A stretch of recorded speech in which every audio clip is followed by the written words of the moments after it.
Finally, the day has come.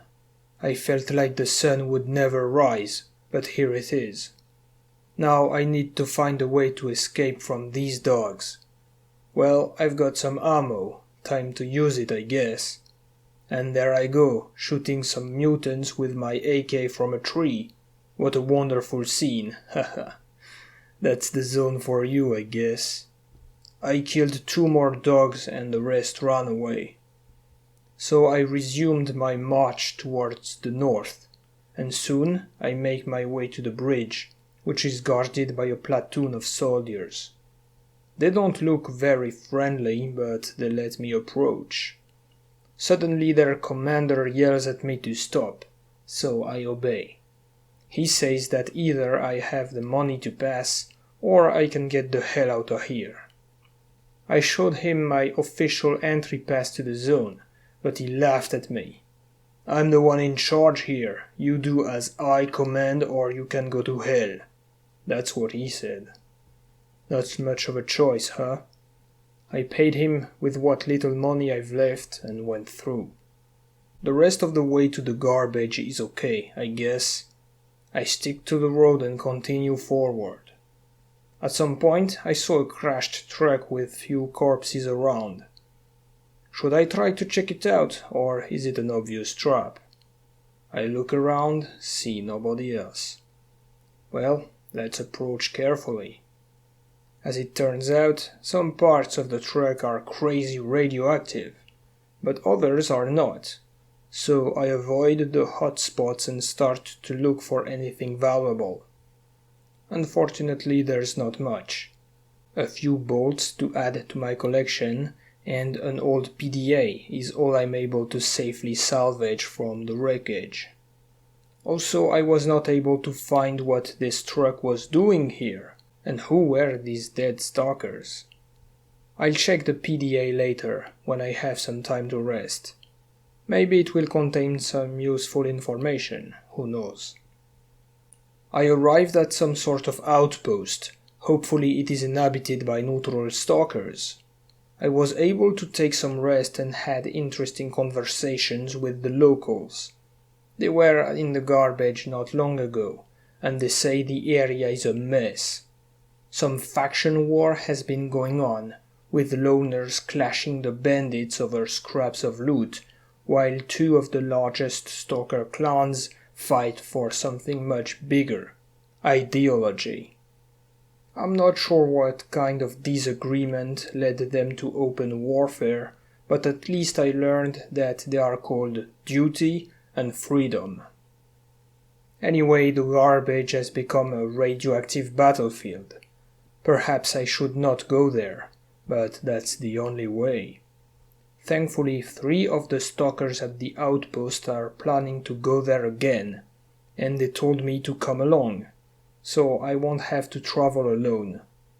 Their objective is to pass through the war zone to reach a location to the north of the garbage, some factory named Rostock. It appears that there is a stalker base there. The camp of the diggers, which is known as the flea market, should be along our way. Alright, we're at the garbage now. The leader of our group, a veteran nicknamed Otter, told us to stick together. We're not gonna use the main road, as it is the best way to get caught by the bandits. Instead, we'll go around to the east. Sure, we'll avoid the bullets, but we still have to move through some anomalies. Otter is not concerned at all about them. He even showed me some tricks on how to pass the gravitational traps. Seeing a seasoned stalker at work is a pleasure to the eyes. Focused and precise in his movements, he tosses some bolts around and walks through the anomalies with ease. We follow him, slowly progressing in the hazardous field. At some point, Otter stopped and deviated a bit from the planned route. At first I didn't understand why, but I quickly realized it was worth it when I saw him grabbing a wonderful object, another one of these artifacts. Damn, I really have to catch one myself someday. Apart from that, not a wrong step was made. It took us a lot of time to cross only a few 100 meters of land, but I was so concentrated and fascinated at the same time, eager to learn from the experienced stalkers, that it only felt like a few minutes to me. Now the anomalies are behind us, but something was happening ahead. We could hear gunshots and sounds of battle. On the order of S.T.A.L.K.E.R, we got on the ground and started to crawl forward. Damn it, at least this special training I had to go through was not for nothing. Eventually we stopped in some tall grass. S.T.A.L.K.E.R took out his binoculars and started to look in the direction of the fight. He said that Duty was fighting some bandits, and that we should help them. I quickly learned that being in good terms with Duty is always a good thing. Anyway, we got up and rushed to the aid of the Duty stalkers.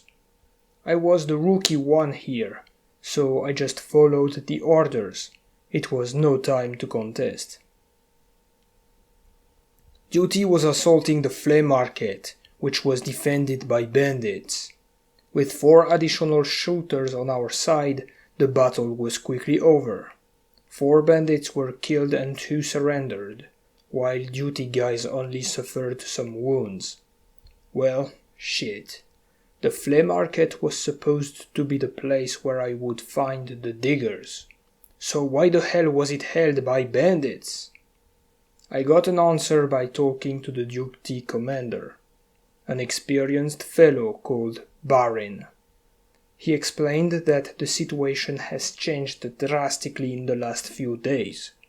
Freedom, their enemy, evacuated their troops from the garbage and retreated to the north and the east.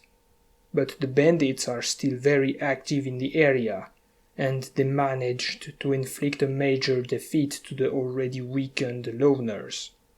As a result, the diggers abandoned their positions and ran to the Agroprom, another place west of here, which is controlled by Duty. Apparently that's where their base is. Damn it. Guess I'm moving to the Agroprom now. But before that, we shared the loot found on the bandits. Duty got hold of most of it, of course, but I was authorized to pick up some ammo for my AK, and also got a bit of cash. I think it might come in handy later. I also asked Barin what they were going to do with the bandit prisoners. He laughed and said something like, "What if we make them fight to the death for our amusement? Now that's a good idea." I don't know what the hell he is thinking, and I don't really want to know. Anyway, S.T.A.L.K.E.R and the other 2 stalkers were continuing their journey to the north, so I thanked them and wished them good luck. Following their example, I gathered my strength and headed to my next destination, but this time alone.